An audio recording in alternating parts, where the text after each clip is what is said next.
तर विद्यार्थी मित्रांनो, आपण आता पाहणार आहोत नफा आणि तोटामधला टाईप 6 हा प्रॉब्लेम. पहा, असा वेळेस काय होते, 500 रुपयांची वस्तू 20% तोट्याने विकली.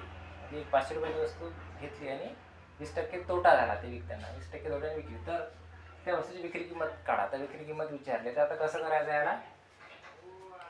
पहा, सिंपल आहे.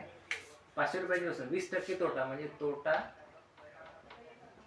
20% म्हणजे 100 वजा 20 आहे ना. आता डायरेक्ट आपण याला सॉल्व करू. किती आहे खरेदी किंमत? 500 रुपये. गुन्हेला काय करायचं आहे? तोटा 100 वजा 20 आणि भागीला किती करायचं आहे? 100. हे सॉल्व केले की तुम्हाला उत्तर मिळेल. 0 कटला.